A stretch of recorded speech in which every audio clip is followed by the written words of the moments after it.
Oh, all right. Well, hello, everyone.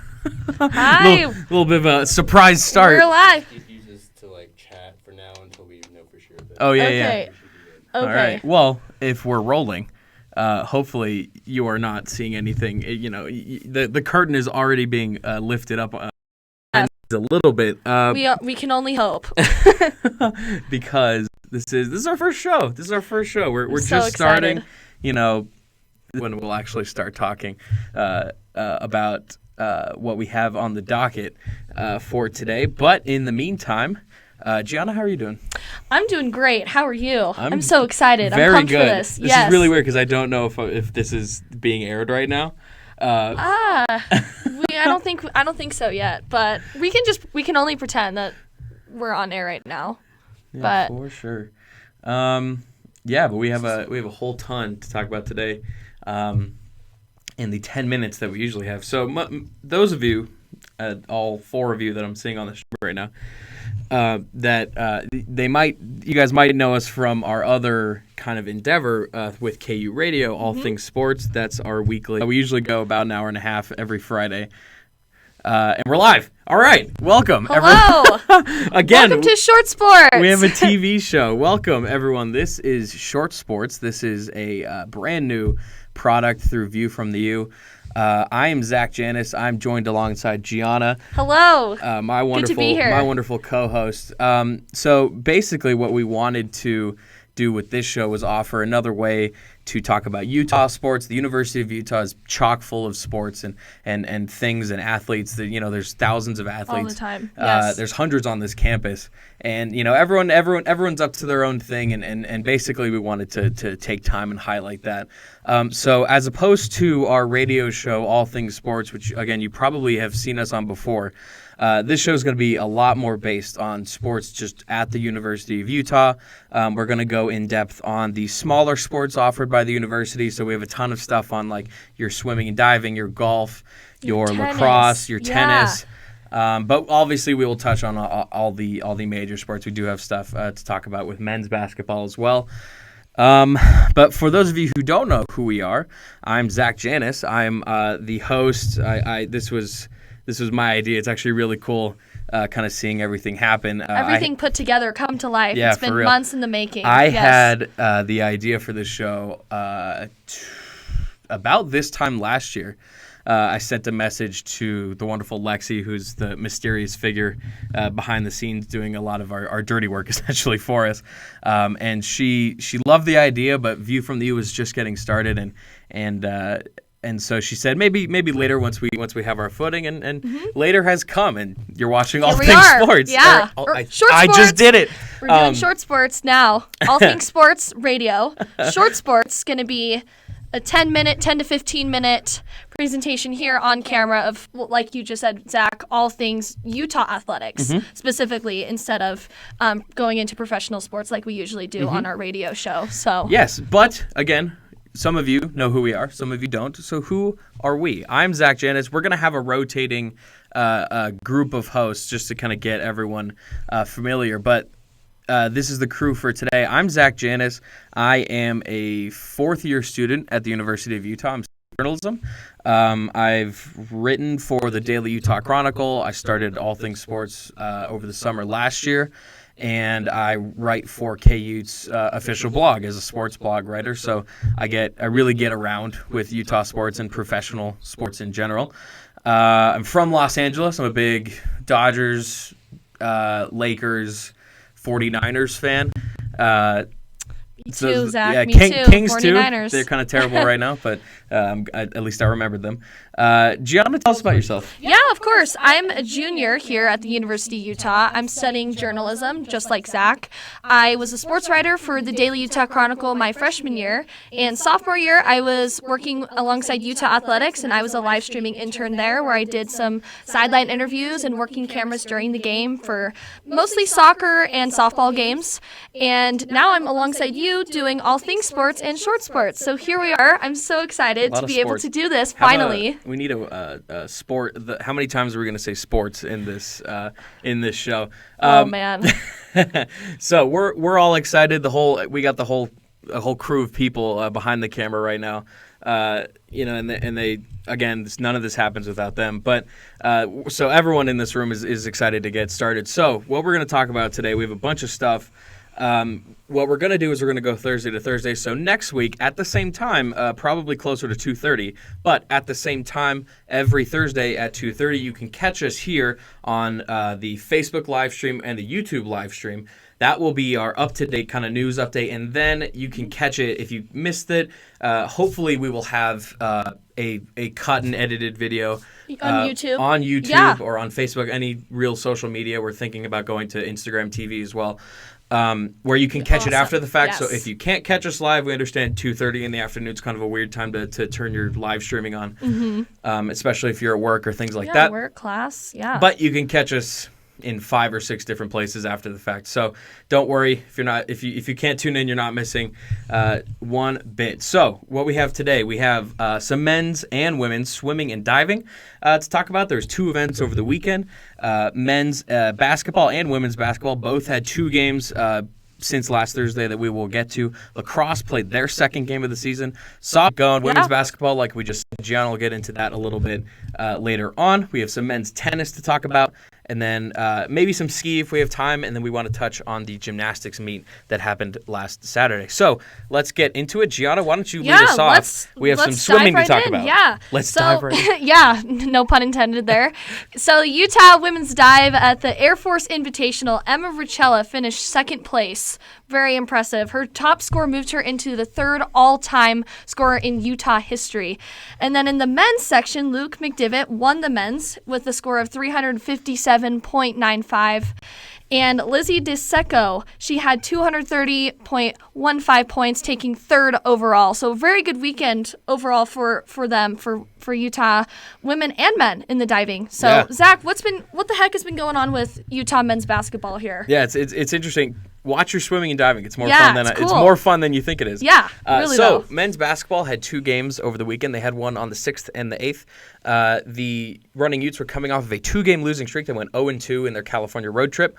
They came back to the Huntsman Center at the University of Utah, and they came back with a really tight overtime win against Stanford. Stanford obviously coming into the game ranked. I wouldn't say what their number was for some reason. Brandon Carlson had a career night for the Utes. He had 15 points, 10 rebounds, and 8 blocks, which is tied for 3rd in school history in a single game. Several lead changes late. The first half, I believe, was tied, but it was very even throughout. Utah took the lead closer to the end. Stanford comes back, ties it. We go to overtime. Once you get to overtime, it is all Utah basketball. They outscored the Cardinal 14-6 in the overtime period, and they came away with a 64-56 victory. Yeah, and I was at that game, Zach. I caught it the second half because I was in class the first half, so I couldn't go. But right when Utah was playing them, it was just a dominant win overall. When they led into overtime, it was, like you said, it was all Utah there. Brandon Carlson named Pac-12 Freshman of the Week, so kudos to him. That he had just an outstanding night. So it was a great win for the Utes. Yeah, the Utes are tearing it up at home. I believe they're 10-1. Yeah, they've only lost Huntsman one game Center right now. all season. And yeah, 1-5 on the road. So quite a tale of 2 teams. But luckily, both of these games were at home, including the one on I believe it was Monday or Tuesday, February 8th. Or no, that was last week. They're hoping to inch closer to 500 in conference. I believe they are 5-6 right now. The Utes returned to the Huntsman Center, and they played where is it? I believe it was Cal. Yeah, Cal. Yes. Before the game, they celebrated the career of former athletic director Chris Hill. I wasn't at the university during most of his tenure. I believe I was there during his last year, was my freshman year. Yes.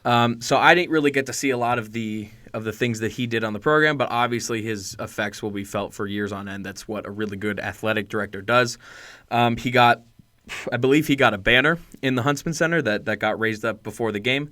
And then the Utes got underway. And honestly, it was pretty run-of-the-mill. Utes really played well, which is, I guess, a tendency that they like to do home. on their at home. Yeah, they protect their home court, and that's a great thing. Timmy Allen scored 16 points in the second half alone. He had 21 on the night. Alfonso Plummer got 8 points in just 21 minutes. He's seeing more of the court.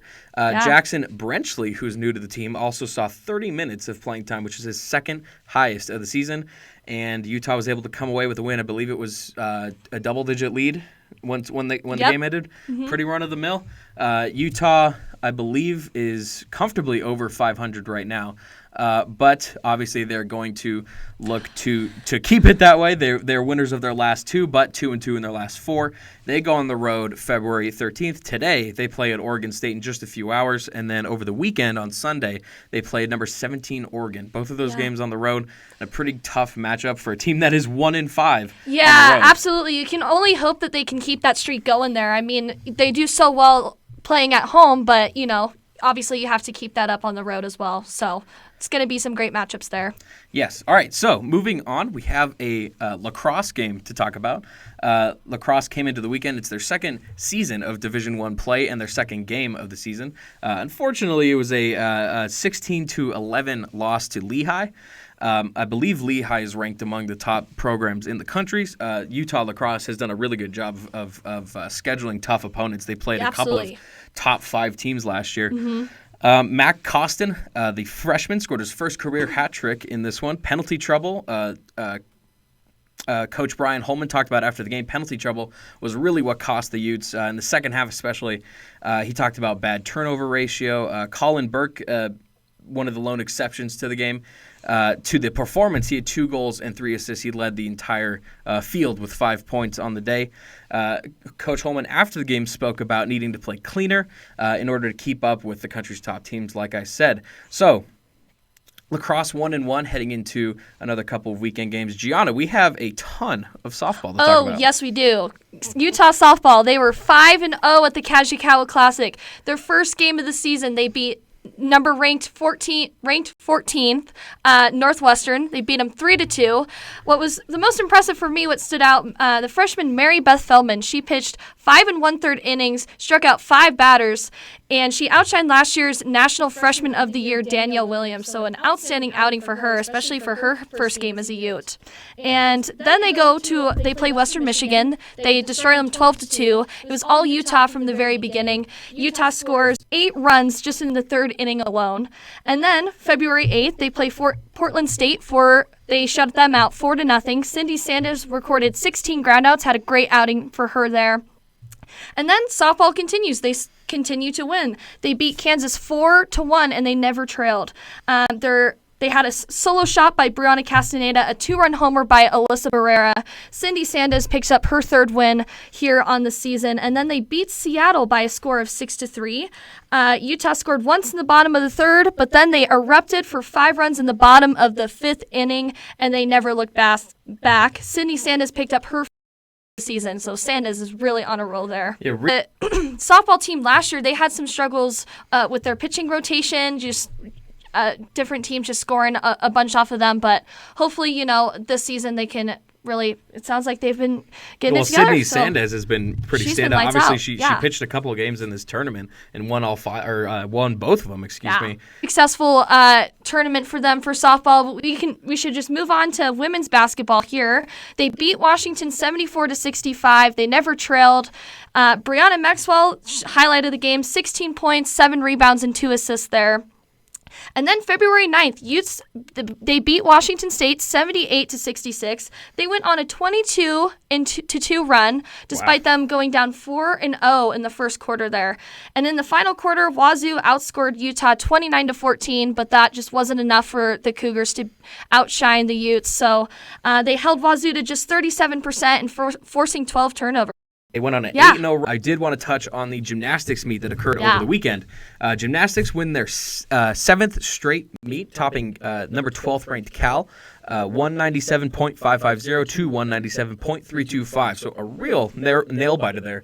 I believe Utah came into the weekend ranked 3rd in the country, definitely in the top 4. I know that for sure. Both teams are actually tied heading into the 4th rotation, but a bunch of pretty much near 10 scores in the 4th rotation really put them over the top. 4 Utes scored above a 9.875 on the beam, which was the last rotation of the night. Crystal Issa posted a 9.90.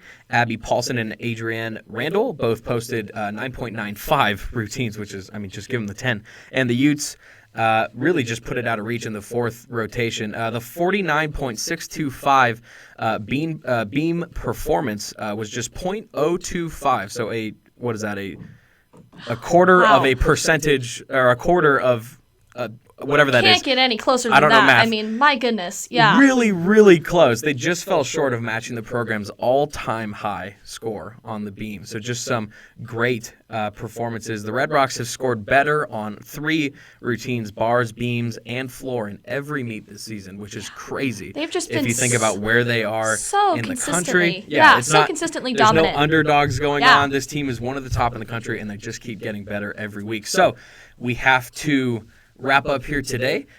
This has been Short Sports. Thank you all for watching. If you want to tune in next week around the same time, it'll probably be closer to 2:30 now that we know where everything Yes. goes and nothing's going to light on fire. For Gianna, I'm Zach Yeah. Jendis. Thank you all for watching, and we will see you next week. On camera. I think we could do 50.